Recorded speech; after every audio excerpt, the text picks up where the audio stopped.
કરવા, નવલખ તારા નીચે બેઠો કયે તુંબડે તરવા.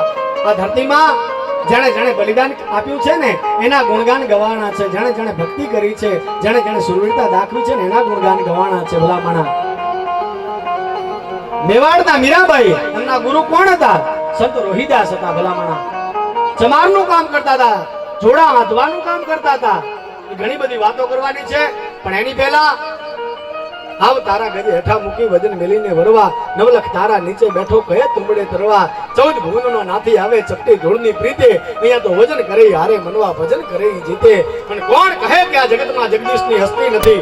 હસ્તી નથી ને એ વાત અહીંયામાં ઠસતી નથી. ઠસતી નથી ને એનું સુરેશભાઈ કારણ છે કે મૂર્તિ હૃદયમાં ખસતી નથી. અને મૂર્તિ ખસતી નથી ને એનું કારણ છે કે સંતો અને ભક્તો વિના કોઈને સસ્તી નથી. સસ્તી નથી એનું કારણ છે કે હામેના હૃદયમાં મસ્તી નથી. અને મસ્તી વિનાના માનવીની કાયા કોઈ દિવસ હસતી નથી. હસતી નથી કાયા તો આ જીભ પણ પ્રભુના નામ ભસતી નથી. અરે ભસતી નથી તો કાંઈ નહીં. ભલામણા અમારી કાંઈ એમાં જબરજસ્તી નથી. ભલામણા આ ફોટો વાળો મને યાદ આવે છે. નાનકડો પ્રસંગ કહીને આપણા ગામના ભાઈ વડીલોને રજૂ કરવા છે, પણ આ મને ફોટો વાળ્યો એટલે યાદ આવ્યો સાહેબ. આ વીરવર પુરુષે આ ધરતી માટે કેટલું બલિદાન આપ્યું છે. 1.18 દેશ બાબા સાહેબ આંબેડકરને લેવા માટે તૈયાર હતા. કોઈ પણ કાળે અમને બાબા સાહેબ આપી દો. સાહેબ આપણું ઘરમાં નહીં હાલતું તો આખા દેશનું સંવિધાન જાણે ઘડ્યું હોય. ભલા માણા એ આ વીરવર પુરુષ છે. આખા દેશને પાઠ ભણાયો હોય, કાયદો આમ હોય, કાયદો આમ હોય. ભલા માણા ઘરમાં આપણું નહીં હાલતું. આપણે બટાકાનું શાક ખાવું હોય તો રીંગણાનું શાક કરીને બેઠા હોય તો ખાવું પડે છે. કઢી ખાવી હોય તો સા વઘાર ખાવી પડે છે. ઘરમાં નથી હાલતું.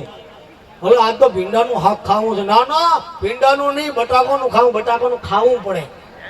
પણ ભલામણા આખા દેશને સંવિધાન આપ્યું હોય, બંધારણનો ઘડવૈયો ભલામણા 1.18 દેશ જેને તેડાવવા માટે તૈયાર હતા.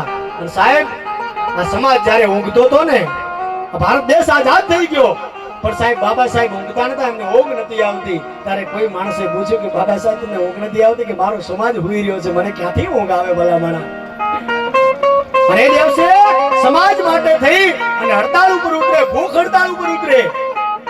અને સામેથી કહેવામાં આવ્યું, હું નામ કોઈના નથી આપતો, આમાં તો વિરુદ્ધ થઈ જાય.